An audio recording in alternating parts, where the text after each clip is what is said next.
Hi hello friends, Adishesha prep guide YouTube ಚಾನಲ್ಗೆ ಸ್ವಾಗತ ಸುಸ್ವಾಗತ. ಫ್ರೆಂಡ್ಸ್, ಇವತ್ತಿನ ಈ ಒಂದು ಸೆಷನ್ನ ಟಾಪಿಕ್ ಬಂದು 76ನೇ ಗಣರಾಜ್ಯೋತ್ಸವ ಮತ್ತು ಪದ್ಮ ಪ್ರಶಸ್ತಿಗಳು 2025. ಈ ಒಂದು ಟಾಪಿಕ್ ಮೇಲೆ ನಾವು ಸಂಪೂರ್ಣ ಮಾಹಿತಿಯನ್ನು ತಿಳಿದುಕೊಂಡು ನಂತರ ಇವುಗಳ ಮೇಲೆ ಕೇಳಬಹುದಾದಂಥ ಪ್ರಶ್ನೋತ್ತರಗಳನ್ನು ಕೂಡ ಬಿಡಿಸೋಣ. ಅದಕ್ಕೂ ಮೊದಲು ಯಾರು ನನ್ನ ಯೂಟ್ಯೂಬ್ ಚಾನಲ್ಗೆ ಸಬ್ಸ್ಕ್ರೈಬ್ ಆಗಿಲ್ಲ, ಈ ಕೂಡಲೇ ಸಬ್ಸ್ಕ್ರೈಬ್ ಆಗಿ ಅಂತ ಹೇಳ್ತಾ ಈ ಒಂದು ಸೆಷನ್ನ ಪ್ರಾರಂಭ ಮಾಡ್ತಿದ್ದೀನಿ. ಫ್ರೆಂಡ್ಸ್, ಇತ್ತೀಚೆಗೆ 76ನೇ ಗಣರಾಜ್ಯೋತ್ಸವವನ್ನು ಆಚರಿಸಲಾಯಿತು. ಯಾಕೆ ಜನವರಿ 26ಕ್ಕೆ ಗಣರಾಜ್ಯೋತ್ಸವವನ್ನು ಆಚರಿಸಲಾಗುತ್ತೆ ಅಂದ್ರೆ ಪೂರ್ಣ ಸ್ವರಾಜ್ ಘೋಷಣೆ. ಈ ಒಂದು ಸ್ವರಾಜ್ ಘೋಷಣೆ ನಡೆದಿದ್ದು 1930 ಜನವರಿ 26ರಂದು. ಈ ಒಂದು ಘೋಷಣೆಯನ್ನ ಯಾವ ಒಂದು ಅಧಿವೇಶನದಲ್ಲಿ ಅಂಗೀಕಾರ ಮಾಡಲಾಯಿತಂದ್ರೆ ಲಾಹೋರ್ ಕಾಂಗ್ರೆಸ್ ಅಧಿವೇಶನದಲ್ಲಿ. ಈ ಒಂದು ಅಧಿವೇಶನದಲ್ಲಿ 1930 ಜನವರಿ 26ರಂದು ನಮ್ಮ ಭಾರತಕ್ಕೆ ಸ್ವಾತಂತ್ರ್ಯ ನೀಡಲೇಬೇಕು, ಪೂರ್ಣ ಸ್ವರಾಜ್ ಘೋಷಣೆ ಮಾಡಲೇಬೇಕು ಅಂತ ನಿರ್ಣಯವನ್ನ ಅಂಗೀಕಾರ ಮಾಡಲಾಯಿತು. ಈ ಒಂದು ಅಧಿವೇಶನದ ಅಧ್ಯಕ್ಷತೆ ವಹಿಸಿದ್ದು ನಮ್ಮ ಭಾರತದ ಮಾಜಿ ಪ್ರಧಾನಿಯಾದಂತಹ ಜವಾಹರ್ಲಾಲ್ ನೆಹರು ಅವರು. ಅದರಂತೆ ಪೂರ್ಣ ಸ್ವರಾಜ್ ಘೋಷಣೆ ಮಾಡಲಾಯಿತು. ಈ ಒಂದು ಘೋಷಣೆಯನ್ನ ಗೌರವಿಸಲು ಜನವರಿ 26, 1950ಕ್ಕೆ ನಮ್ಮ ಭಾರತದ ಸಂವಿಧಾನವನ್ನ ಜಾರಿಗೆ ತರಲಾಯಿತು. ಅದರಿಂದ 1950 ಜನವರಿ 26ರಿಂದ ಪ್ರತಿ ವರ್ಷ ಗಣರಾಜ್ಯೋತ್ಸವವನ್ನ ಆಚರಿಸಲಾಗುತ್ತೆ. ಹಾಗಾದ್ರೆ ಈ ದಿನ ಯಾರು ಧ್ವಜವನ್ನ ಹಾರಿಸ್ತಾರೆ ಅಂತ ಕೇಳಿದ್ರೆ ರಾಷ್ಟ್ರಪತಿಯವರು, ಭಾರತದ ರಾಷ್ಟ್ರಪತಿಯವರು ಈ ದಿನ ಧ್ವಜವನ್ನ ಹಾರಿಸ್ತಾರೆ. ಹಾಗಾದ್ರೆ ಈ ದಿನದ ಧ್ವಜವನ್ನ ಹಾರಿಸೋದಕ್ಕೂ ಆಗಸ್ಟ್ 15ರಿಂದ ಧ್ವಜವನ್ನ ಹಾರಿಸೋದಕ್ಕೂ ಸ್ವಲ್ಪ ವ್ಯತ್ಯಾಸ ಇದೆ. ಇಲ್ಲಿ ಮಾಡೋದು ಧ್ವಜ ಅನಾವರಣ, ಅಲ್ಲಿ ಆಗಸ್ಟ್ 15ರಂದು ಮಾಡೋದು ಧ್ವಜಾರೋಹಣ. ಏನಪ್ಪಾ ಈ ಧ್ವಜ ಅನಾವರಣ ಮತ್ತು ಧ್ವಜ ಆರೋಹಣಕ್ಕೂ ಇರುವಂತ ವ್ಯತ್ಯಾಸ? ಇಲ್ಲಿ ಧ್ವಜವನ್ನ ಧ್ವಜಸ್ತಂಭದ ಕೆಳಗೆ ತರದೆ ಮೇಲ್ಗಡೆಯೇ ಇರಿಸಿ ಆ ಒಂದು ಧ್ವಜವನ್ನ ವ್ಯವಸ್ಥಿತ ರೂಪದಲ್ಲಿ ಮಡಚಿ ನಂತರ ಬಿಚ್ಚಿ ಅನಾವರಣ ಮಾಡಲಾಗುತ್ತೆ, ಅಂದ್ರೆ ಧ್ವಜವನ್ನ ಹಾರಿಸಲಾಗುತ್ತೆ. ಆದ್ರೆ ಆಗಸ್ಟ್ 15ರಂದು ಧ್ವಜಾರೋಹಣವನ್ನ ಹೇಗೆ ಮಾಡ್ತಾರೆ ಅಂದ್ರೆ ಧ್ವಜಸ್ತಂಭದ ಕೆಳಗೆ ಧ್ವಜವನ್ನ ಇರಿಸಿ ಕೆಳಗಿನಿಂದ ಧ್ವಜವನ್ನ ಮೇಲಕ್ಕೊಯ್ದು ನಂತರ ಮೇಲ್ಗಡೆಯೇ ಧ್ವಜವನ್ನ ಹಾರಿಸಲಾಗುತ್ತೆ. ಇದನ್ನ ಭಾರತದ ಪ್ರಧಾನಮಂತ್ರಿಗಳು ಮಾಡ್ತಾರೆ. ಇದು ಇವುಗಳಿಗಿರುವಂತಹ ವ್ಯತ್ಯಾಸ. ಫ್ರೆಂಡ್ಸ್, ಗಣರಾಜ್ಯೋತ್ಸವ ದಿನ ಪ್ರತಿ ವರ್ಷ ಒಬ್ರು ಮುಖ್ಯ ಅತಿಥಿಯಾಗಿ ಆಗಮಿಸ್ತಾರೆ. ಈ ವರ್ಷದ 76ನೇ ಗಣರಾಜ್ಯೋತ್ಸವದ ಮುಖ್ಯ ಅತಿಥಿಯಾಗಿ ಬಂದವರು ಇಂಡೋನೇಷ್ಯಾದ ಅಧ್ಯಕ್ಷ ಪ್ರಭಾವೋ ಸುಬಿಯಾಂಟೋ ಅವರು ಈ ವರ್ಷದ ಮುಖ್ಯ ಅತಿಥಿಯಾಗಿ ಆಗಮಿಸಿದ್ರು. ಈ ದಿನ ಕರ್ತವ್ಯ ಪಥದಲ್ಲಿ ಸ್ತಬ್ಧ ಚಿತ್ರಗಳು ಅನಾವರಣಗೊಳ್ತಾವೆ. ಹಾಗಾದ್ರೆ ಈ ವರ್ಷದ ಸ್ತಬ್ಧ ಚಿತ್ರಗಳು ಟೋಟಲ್ ಆಗಿ ಎಷ್ಟಿದ್ವು ಅಂದ್ರೆ ಟೋಟಲ್ ಆಗಿ 31 ಸ್ತಬ್ಧ ಚಿತ್ರಗಳು ಕರ್ತವ್ಯ ಪಥದಲ್ಲಿ ಅನಾವರಣಗೊಂಡವು. ಅದರಲ್ಲಿ ನಮ್ಮ ಕರ್ನಾಟಕದಿಂದ ಲಕ್ಕುಂಡಿ ಶಿಲ್ಪಕಲೆಗಳು ಕೂಡ ಅನಾವರಣಗೊಂಡವು. ಇದು ಕಂಡು ಬರುವುದು ಗದಗ ಜಿಲ್ಲೆಯಲ್ಲಿ. ಇದು ಚಾಲುಕ್ಯರ ಕಾಲದಲ್ಲಿ ನಿರ್ಮಾಣವಾದಂತಹ ವಾಸ್ತುಶಿಲ್ಪ. ಹಾಗಾದ್ರೆ ಈ ವರ್ಷದ ಥೀಮ್ ಏನಾಗಿತ್ತು ಅಂದ್ರೆ ಸುವರ್ಣ ಭಾರತ್ ಪರಂಪರೆ ಹಾಗೂ ಪ್ರಗತಿ. ಸುವರ್ಣ ಭಾರತ್ ಪರಂಪರೆ ಹಾಗೂ ಪ್ರಗತಿ ಈ ವರ್ಷದ ಥೀಮ್ ಆಗಿತ್ತು. ಇದಿಷ್ಟು 76ನೇ ಗಣರಾಜ್ಯೋತ್ಸವದ ಮಾಹಿತಿ. ಪದ್ಮ ಪ್ರಶಸ್ತಿಗಳು. ಈ ಪ್ರಶಸ್ತಿಗಳನ್ನ ಘೋಷಣೆ ಮಾಡೋದು ಗಣರಾಜ್ಯೋತ್ಸವದ ದಿನ. ಯಾರು ಈ ಒಂದು ಪ್ರಶಸ್ತಿಗಳನ್ನ ನೀಡಿ ಆ ಸಾಧಕರನ್ನ ಗೌರವಿಸಲಾಗುತ್ತೆ ಅಂದ್ರೆ ನಮ್ಮ ಭಾರತದ ರಾಷ್ಟ್ರಪತಿಗಳು ಈ ಒಂದು ಪ್ರಶಸ್ತಿಗಳನ್ನ ಸಾಧಕರಿಗೆ ನೀಡಿ ಗೌರವಿಸ್ತಾರೆ. ಹಾಗಾದ್ರೆ ಈ ಒಂದು ಪ್ರಶಸ್ತಿಗಳನ್ನ ಯಾವ ಒಂದು ವರ್ಷದಲ್ಲಿ ಸ್ಥಾಪನೆ ಮಾಡಲಾಯಿತಂದ್ರೆ 1954ರಲ್ಲಿ. 1954ರಲ್ಲಿ ಭಾರತದ 2 ಅತ್ಯುತ್ತಮ ನಾಗರಿಕ ಪ್ರಶಸ್ತಿಗಳಾದ ಭಾರತ ರತ್ನ ಮತ್ತು ಪದ್ಮವಿಭೂಷಣ ಪ್ರಶಸ್ತಿಗಳನ್ನ ಸ್ಥಾಪಿಸಲಾಯಿತು. ಆದ್ರೆ ಈ ಒಂದು ಪ್ರಶಸ್ತಿಗೆ ಮರುನಾಮಕರಣ ಮಾಡಲಾಯಿತು. ಯಾವ ಒಂದು ವರ್ಷದಲ್ಲಿ ಅಂದ್ರೆ 1955 ಜನವರಿ 8ರಂದು. ಈ ಒಂದು ವರ್ಷದಲ್ಲಿ ಮರುನಾಮಕರಣ ಮಾಡಿ ಪದ್ಮಭೂಷಣ ಮತ್ತು ಪದ್ಮಶ್ರೀ ಪ್ರಶಸ್ತಿಗಳನ್ನ ಸ್ಥಾಪಿಸಲಾಯಿತು. ಪದ್ಮಭೂಷಣ ಮತ್ತು ಪದ್ಮಶ್ರೀ ಪ್ರಶಸ್ತಿಗಳನ್ನ ಸ್ಥಾಪಿಸಲಾಯಿತು. ಈ ಪದ್ಮ ಪ್ರಶಸ್ತಿಗಳಲ್ಲಿಯೇ ಪದ್ಮವಿಭೂಷಣ ಪ್ರಶಸ್ತಿಯು ಅತ್ಯುತ್ತಮ ನಾಗರಿಕ ಪ್ರಶಸ್ತಿಯಾಗಿದೆ. ಪದ್ಮ ಪ್ರಶಸ್ತಿಗಳಲ್ಲಿಯೇ ಪದ್ಮವಿಭೂಷಣವು ಅತ್ಯುತ್ತಮ ನಾಗರಿಕ ಪ್ರಶಸ್ತಿಯಾಗಿದೆ. ಆದ್ರೆ ಭಾರತ ರತ್ನದ ನಂತರ 2ನೇ ಅತ್ಯುತ್ತಮ ನಾಗರಿಕ ಪ್ರಶಸ್ತಿ ಪದ್ಮವಿಭೂಷಣ. ಪದ್ಮಭೂಷಣ 3ನೇ ಅತ್ಯುತ್ತಮ ನಾಗರಿಕ ಪ್ರಶಸ್ತಿಯಾದರೆ ಪದ್ಮಶ್ರೀ 4ನೆಯ ಅತ್ಯುತ್ತಮ ನಾಗರಿಕ ಪ್ರಶಸ್ತಿಯಾಗಿದೆ.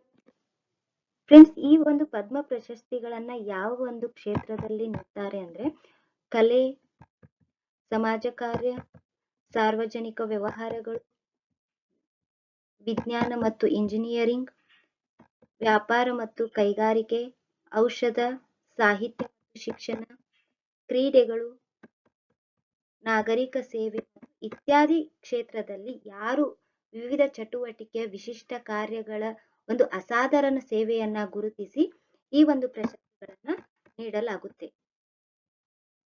ಫ್ರೆಂಡ್ಸ್, ಈ ಪ್ರಶಸ್ತಿಗಳನ್ನ ಮರಣೋತ್ತರವಾಗಿ ನೀಡ್ತಾರಾ ಅಂದ್ರೆ ಸಾಮಾನ್ಯವಾಗಿ ಮರಣೋತ್ತರವಾಗಿ ಈ ಪ್ರಶಸ್ತಿಗಳನ್ನ ನೀಡಲಾಗುವುದಿಲ್ಲ. ಆದ್ರೆ ಎಕ್ಸೆಪ್ಷನಲ್ ಕೇಸಸ್, ಕೆಲವೊಂದು ಅರ್ಹವಾದ ಪ್ರಕರಣಗಳಲ್ಲಿ ಅಂದ್ರೆ ಯಾರು ಸಮಾಜಕ್ಕೆ, ದೇಶಕ್ಕೆ ಉತ್ತಮವಾದ ಕೊಡುಗೆಯನ್ನ ನೀಡಿರ್ತಾರೋ, ಆ ಕೊಡುಗೆಗಳು ಜನಪ್ರಿಯತೆಯನ್ನ ಹೊಂದಿರ್ತಾವೋ ಅಂತವರಿಗೆ, ಆ ಒಂದು ಸಾಧಕರಿಗೆ ಮರಣೋತ್ತರವಾಗಿ ಪ್ರಶಸ್ತಿಗಳನ್ನ ನೀಡಿ ಗೌರವಿಸಬಹುದು. ಹಾಗಾದ್ರೆ ಈ ಒಂದು ಪ್ರಶಸ್ತಿಗಳಿಗೆ ಯಾರು ಶಿಫಾರಸು ಮಾಡ್ತಾರೆ ಅಂದ್ರೆ ಪ್ರತಿ ವರ್ಷ ಪ್ರಧಾನಮಂತ್ರಿಯವರು ಒಂದು ಸಮಿತಿಯನ್ನ ರಚನೆ ಮಾಡ್ತಾರೆ. ಆ ಒಂದು ಸಮಿತಿ ಈ ಒಂದು ಪ್ರಶಸ್ತಿಗಳಿಗೆ ಶಿಫಾರಸನ್ನ ಮಾಡುತ್ತೆ. ಈ ಶಿಫಾರಸುಗಳನ್ನ ಆ ಒಂದು ಸಮಿತಿ ಯಾರಿಗೆ ಅನುಮೋದನೆಗಾಗಿ ಕಳಿಸುತ್ತೆ ಅಂದ್ರೆ ಭಾರತದ ಪ್ರಧಾನಿ ಮತ್ತು ರಾಷ್ಟ್ರಪತಿಗಳಿಗೆ ಅನುಮೋದನೆಗಾಗಿ ಈ ಒಂದು ಶಿಫಾರಸುಗಳನ್ನ ಸಲ್ಲಿಸುತ್ತೆ ಈ ಒಂದು ಸಮಿತಿ. ಪ್ರತಿ ವರ್ಷ ಈ ಒಂದು ಪ್ರಶಸ್ತಿಗಳನ್ನ ನೀಡಲಾಗುತ್ತೆ. ಆದ್ರೆ ಕೆಲವೊಂದು ವರ್ಷಗಳಲ್ಲಿ ಈ ಪ್ರಶಸ್ತಿಗಳನ್ನ ನೀಡಲಾಗಿಲ್ಲ. 1978, 79 ಮತ್ತು 1993ರಿಂದ 97ರವರೆಗೆ ಈ ಒಂದು ಪ್ರಶಸ್ತಿಗಳನ್ನ ನೀಡಲಾಗಿಲ್ಲ. ಹಾಗಾದ್ರೆ ಈ ಒಂದು ಪ್ರಶಸ್ತಿಗಳ ಒಟ್ಟು ಪ್ರಶಸ್ತಿಗಳ ಗರಿಷ್ಠ ಸಂಖ್ಯೆ ಎಷ್ಟಂದ್ರೆ 120. ಒಂದು ವರ್ಷದಲ್ಲಿ ನೀಡಲಾಗುವಂತ ಒಟ್ಟು ಪ್ರಶಸ್ತಿಗಳ ಸಂಖ್ಯೆ 120ಕ್ಕಿಂತ ಹೆಚ್ಚಿರಬಾರ್ದು. ಅಂದ್ರೆ ಗರಿಷ್ಠ ಪ್ರಶಸ್ತಿಗಳ ಸಂಖ್ಯೆ 120. ಆದ್ರೆ ಇವುಗಳಲ್ಲಿ ಮರಣೋತ್ತರ ಮತ್ತು ವಿದೇಶಿಯರನ್ನ ಕನ್ಸಿಡರ್ ಮಾಡಲ್ಲ. ಅಂದ್ರೆ ಇವುಗಳನ್ನ ಹೊರತುಪಡಿಸಿ ಗರಿಷ್ಠ 120 ಪ್ರಶಸ್ತಿಗಳ ಸಂಖ್ಯೆ ಆಗಿರುತ್ತೆ. ಈ ಒಂದು ಪದ್ಮ ಪ್ರಶಸ್ತಿಗಳನ್ನ ಯಾರು ಪಡೆದುಕೊಂಡಿರ್ತಾರೋ ಅವರು ಈ ಒಂದು ಪ್ರಶಸ್ತಿಗಳ ಶೀರ್ಷಿಕೆಯನ್ನ ಹೊಂದಿರಬಾರ್ದು. ಅಂದ್ರೆ ಅವರ ಹೆಸರುಗಳ ಹಿಂದೆ ಮತ್ತು ಮುಂದೆ ಯಾವುದೇ ಈ ಪದ್ಮ ಪ್ರಶಸ್ತಿಗಳ ಶೀರ್ಷಿಕೆಯನ್ನ ಹೊಂದಿರಬಾರ್ದು. ಹಾಗಾದ್ರೆ ಈ ಒಂದು ಪ್ರಶಸ್ತಿಯ ಮೊತ್ತ ಎಷ್ಟಿದೆ ಅಂದ್ರೆ ರಾಷ್ಟ್ರಪತಿ ಸಹಿ ಮಾಡಿದ ಒಂದು ಪ್ರಮಾಣ ಪತ್ರ ಇರುತ್ತೆ, ಪದಕ ಇರುತ್ತೆ, ಮೊತ್ತ ಇರಲ್ಲ. ಒಂದು ರಾಷ್ಟ್ರಪತಿ ಸಹಿ ಮಾಡಿದ ಪ್ರಮಾಣ ಪತ್ರ ಮತ್ತು ಒಂದು ಪದಕವನ್ನ ನೀಡ್ತಾರೆ. ಫ್ರೆಂಡ್ಸ್, ಇದುವರೆಗೂ ಗಣರಾಜ್ಯೋತ್ಸವ ಮತ್ತು ಪದ್ಮ ಪ್ರಶಸ್ತಿಗಳ ಬಗ್ಗೆ ತಿಳಿದುಕೊಂಡ್ವಿ. ಈಗ ಪ್ರಶ್ನೋತ್ತರಗಳನ್ನ ನೋಡೋಣ. ಫಸ್ಟ್ ಕ್ವಶನ್, ಪದ್ಮ ಪ್ರಶಸ್ತಿಗಳಲ್ಲಿ ಅತ್ಯುತ್ತಮ ನಾಗರಿಕ ಪ್ರಶಸ್ತಿ ಯಾವುದು? First option Bharat Ratna, Padma Bhushan, Padmashri, last option Padma Vibhushan. ಪದ್ಮ ಪ್ರಶಸ್ತಿಗಳಲ್ಲಿ ಅತ್ಯುನ್ನತ ಪ್ರಶಸ್ತಿ ಪದ್ಮ ವಿಭೂಷಣ. ಈ ಒಂದು ಕ್ವಶನ್ಗೆ ಆನ್ಸರ್ ಪದ್ಮ ವಿಭೂಷಣ. ಇದು ಪದ್ಮ ಪ್ರಶಸ್ತಿಗಳಲ್ಲಿಯೇ ಅತ್ಯುನ್ನತ ಪ್ರಶಸ್ತಿಯಾಗಿದೆ. ಈ ಪದ್ಮ ಪ್ರಶಸ್ತಿಯ ಪದಕದ ಮೇಲೆ ಪದ್ಮ ವಿಭೂಷಣ, ಪದ್ಮಭೂಷಣ ಮತ್ತು ಪದ್ಮಶ್ರೀ ಅಂತ ಬರೆದಿರುತ್ತೆ. ಆ ಒಂದು ಹೆಸರುಗಳು ದೇವನಾಗರಿ ಲಿಪಿಯಲ್ಲಿ ಬರೆದಿರುತ್ತೆ. ಸೆಕೆಂಡ್ ಕ್ವಶನ್, ಪದ್ಮ ಪ್ರಶಸ್ತಿ ಕುರಿತು ಎಷ್ಟು ಹೇಳಿಕೆಗಳು ಸರಿಯಾಗಿವೆ? ಫಸ್ಟ್ ಸ್ಟೇಟ್ಮೆಂಟ್, ಮರಣೋತ್ತರ ಪ್ರಶಸ್ತಿ ಒಳಗೊಂಡಂತೆ ಒಂದು ವರ್ಷದಲ್ಲಿ ನೀಡಲಾಗುವಂತ ಒಟ್ಟು ಪ್ರಶಸ್ತಿಗಳ ಸಂಖ್ಯೆ 120ಕ್ಕಿಂತ ಹೆಚ್ಚಿರಬಾರದು. ಸೆಕೆಂಡ್ ಸ್ಟೇಟ್ಮೆಂಟ್, ಪ್ರಧಾನಮಂತ್ರಿಯವರು ಸ್ವತಃ ಶಿಫಾರಸನ್ನ ಈ ಒಂದು ಪ್ರಶಸ್ತಿಗಳಿಗೆ ನೀಡುತ್ತಾರೆ. ಥರ್ಡ್ ಸ್ಟೇಟ್ಮೆಂಟ್, ಪ್ರಶಸ್ತಿಗಳನ್ನ ಮರಣೋತ್ತರವಾಗಿ ನೀಡಲಾಗುವುದಿಲ್ಲ. ಇಲ್ಲಿ ನೀವು ಸಾಮಾನ್ಯವಾಗಿ ಅಂತ ತಗೊಳ್ಳಿ. ಸಾಮಾನ್ಯವಾಗಿ ಮರಣೋತ್ತರವಾಗಿ ಈ ಪ್ರಶಸ್ತಿಗಳನ್ನ ನೀಡಲಾಗುವುದು. ಇದು ಥರ್ಡ್ ಸ್ಟೇಟ್ಮೆಂಟ್. ಫಸ್ಟ್ ಆಪ್ಷನ್ 1 ಮತ್ತು 2 ಮಾತ್ರ, ಬಿ ಆಪ್ಷನ್ 3 ಮಾತ್ರ, ಥರ್ಡ್ ಆಪ್ಷನ್ 2 ಮತ್ತು 3 ಮಾತ್ರ, ಡಿ ಆಪ್ಷನ್ ಎಲ್ಲವೂ ಸರಿಯಾಗಿವೆ. ಹಾಗಾದ್ರೆ ಈ ಒಂದು ಕ್ವಶನ್ಗೆ ಆನ್ಸರ್ ಬಂದು 3 ಮಾತ್ರ. ಸಾಮಾನ್ಯವಾಗಿ ಈ ಪ್ರಶಸ್ತಿಗಳನ್ನ ಮರಣೋತ್ತರವಾಗಿ ನೀಡಲಾಗುವುದಿಲ್ಲ ಅನ್ನೋ ಒಂದು ಆನ್ಸರ್ ಈ ಒಂದು ಕ್ವಶನ್ಗೆ. ಹಾಗಾದ್ರೆ 1 ಮತ್ತು 2 ಈ ಸ್ಟೇಟ್ಮೆಂಟ್ಗಳು ಯಾಕೆ ಸರಿ ಇಲ್ಲ ಅಂದ್ರೆ ಈ ಮರಣೋತ್ತರ ಪ್ರಶಸ್ತಿಯನ್ನ ಹೊರತುಪಡಿಸಿ ಈ ಪ್ರಶಸ್ತಿಗಳ ಒಟ್ಟು ಸಂಖ್ಯೆ 120ಕ್ಕಿಂತ ಹೆಚ್ಚಿರಬಾರದು. ಇಲ್ಲಿ ಕೇಳಿದ್ದು ಒಳಗೊಂಡಂತೆ ಅಂತ. So this statement is wrong. ಮರಣೋತ್ತರ ಮತ್ತು ವಿದೇಶಿಯರನ್ನ ಹೊರತುಪಡಿಸಿ 120ಕ್ಕಿಂತ ಹೆಚ್ಚು ಪ್ರಶಸ್ತಿಗಳ ಸಂಖ್ಯೆ ಇರಬಾರದು. ಸೆಕೆಂಡ್ ಸ್ಟೇಟ್ಮೆಂಟ್, ಪ್ರಧಾನಮಂತ್ರಿಯರು ಸ್ವತಃ ಶಿಫಾರಸನ್ನ ನೀಡ್ತಾರೆ. ಇಲ್ಲಿ ಸ್ವತಃ ಶಿಫಾರಸನ್ನ ನೀಡುವುದು ಪ್ರಧಾನಮಂತ್ರಿಯವರು ಅಲ್ಲ. ಇಲ್ಲಿ ಪ್ರಧಾನಮಂತ್ರಿಯವರಿಂದ ರಚಿತವಾದ ಒಂದು ಸಮಿತಿ ಇರುತ್ತೆ. ಆ ಒಂದು ಸಮಿತಿ ಈ ಒಂದು ಪ್ರಶಸ್ತಿಗಳಿಗೆ ಶಿಫಾರಸನ್ನ ನೀಡ್ತಾರೆ. ಪ್ರಧಾನಮಂತ್ರಿಯವರು ಸ್ವತಃ ಶಿಫಾರಸನ್ನ ನೀಡುವುದು ಭಾರತ ರತ್ನ ಪ್ರಶಸ್ತಿಗೆ.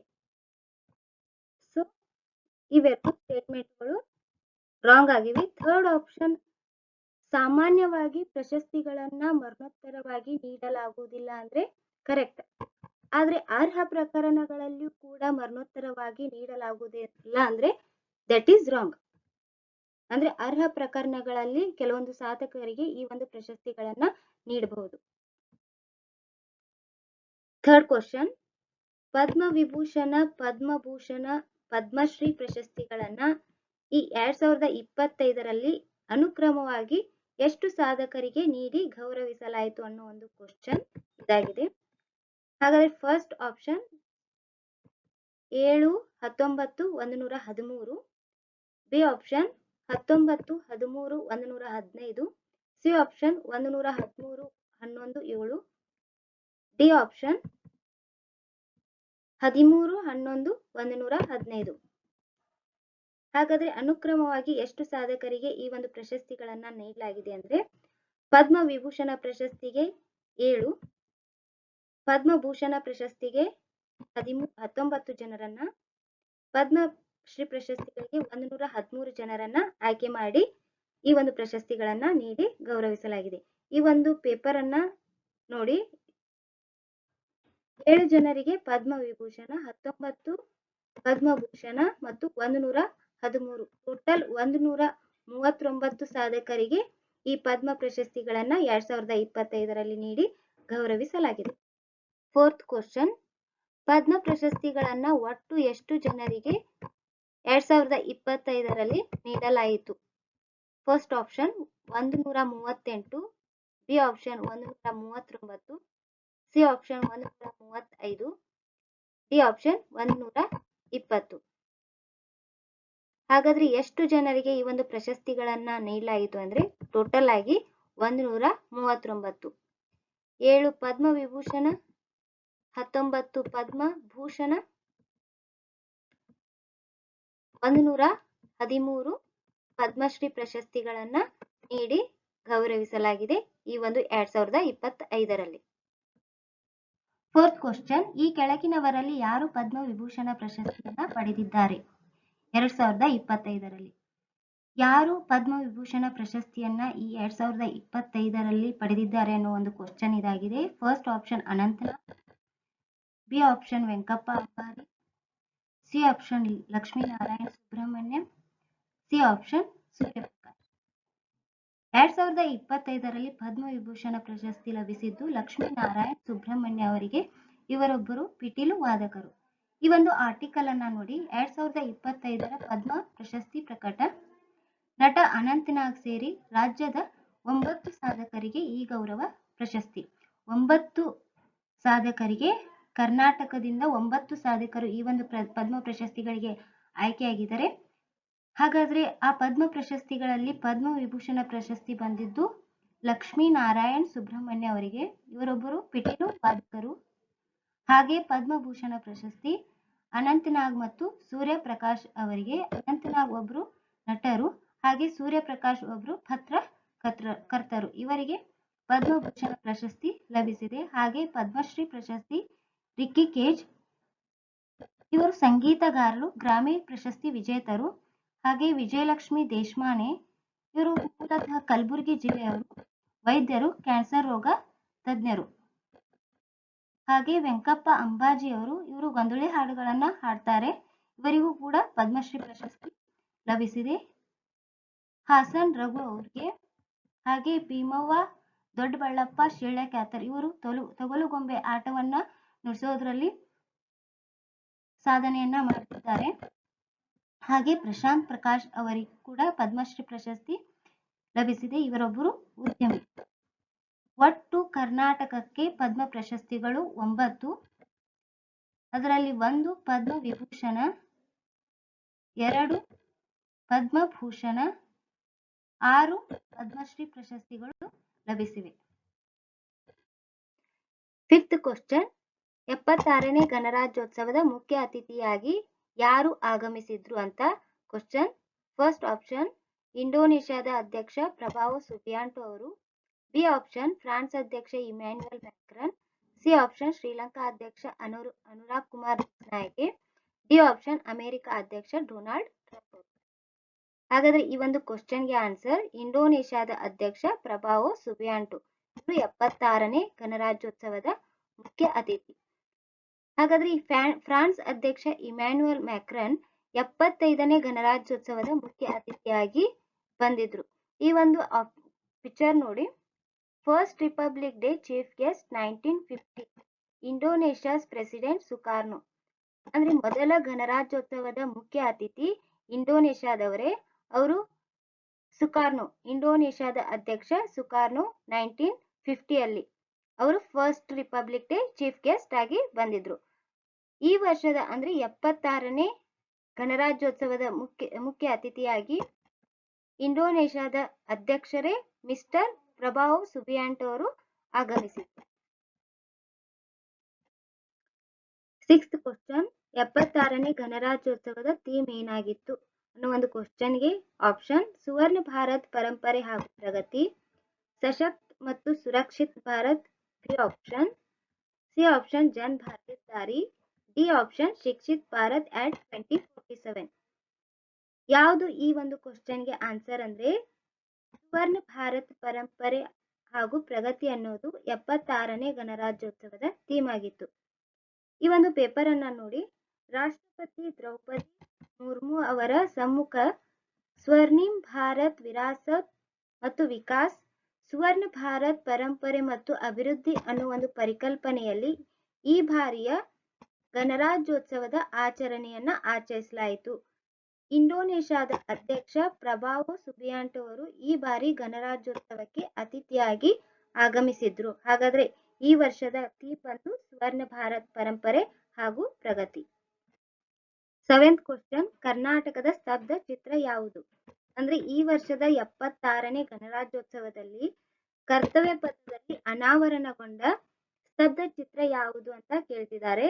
ಅಂದ್ರೆ ಕರ್ನಾಟಕದಿಂದ ಯಾವ ಒಂದು ಸ್ತಬ್ಧ ಚಿತ್ರ ಕರ್ತವ್ಯ ಪಥದಲ್ಲಿ ಅನಾವರಣಗೊಂಡಿದೆ ಅನ್ನೋ ಒಂದು ಕ್ವಶನ್ಗೆ ಆಪ್ಷನ್ ಎ ಹೊಯ್ಸಳ ದೇವಾಲಯಗಳು, ಬಿ ಬೇಲೂರಿನ ಶಿಲ್ಪಕಲೆಗಳು, ಸಿ ಲಕ್ಕುಂಡಿಯ ಶಿಲ್ಪಕಲೆಗಳು, ಡಿ ಹಂಪಿಯ ವಿರೂಪಾಕ್ಷ ದೇವಾಲಯ.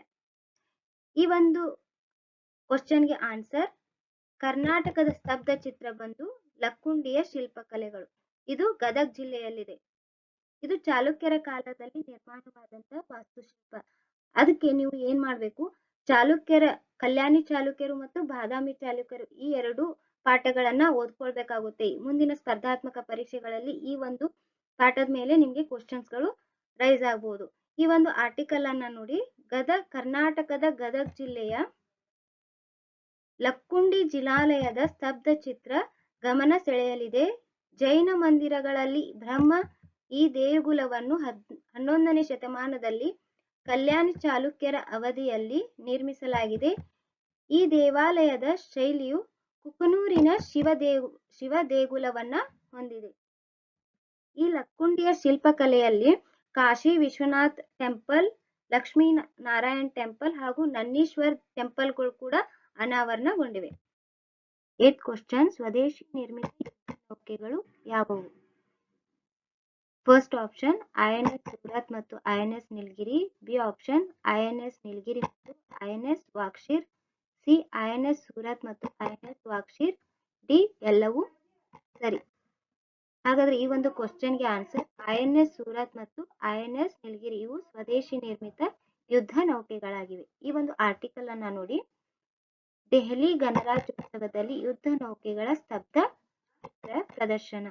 ಭಾರತೀಯ ನೌಕಾದಳ 76ನೇ ಗಣರಾಜ್ಯೋತ್ಸವದ ಪ್ರಯುಕ್ತ ದೆಹಲಿ ಪೆರೇಡ್ನಲ್ಲಿ ಸ್ವದೇಶಿ ನಿರ್ಮಿತ ಹೊಸ ಯುದ್ಧ ನೌಕೆಗಳು ಮತ್ತು ಜಲಾಂತರ್ಗಾಮಿಯನ್ನು ಪರಿಚಯಿಸಲಿದೆ.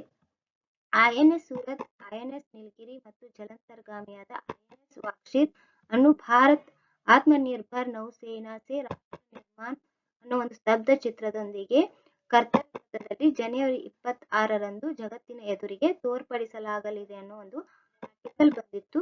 ಹಾಗಾದ್ರೆ ಈ ಒಂದು ಕ್ವಶನ್ಗೆ ಆನ್ಸರ್ ಐಎನ್ಎಸ್ ಸೂರತ್ ಮತ್ತು ಐಎನ್ಎಸ್ ನೀಲಗಿರಿ. ಈ ಯುದ್ಧ ನೌಕೆಗಳು ಮತ್ತು ಜಲಾಂತರ್ಗಾಮಿ ಇತ್ತೀಚೆಗೆ ಮುಂಬೈನಲ್ಲಿ ಭಾರತೀಯ ನೌಕಾದಳಕ್ಕೆ ಸೇರ್ಪಡೆಯಾಗಿವೆ. ಇದು ಇವತ್ತಿನ ಸೆಷನ್ ಆಗಿದ್ದು ಇನ್ನಷ್ಟು ಮಾಹಿತಿಯನ್ನ ಮುಂದಿನ ಸೆಷನ್ ನಲ್ಲಿ ತೆಗೆದುಕೊಂಡು ಬರ್ತೀನಿ. ಪ್ಲೀಸ್ ಸಬ್ಸ್ಕ್ರೈಬ್ ಮಾಡಿ, ಲೈಕ್ ಮಾಡಿ, ಶೇರ್ ಮಾಡಿ. Thank you.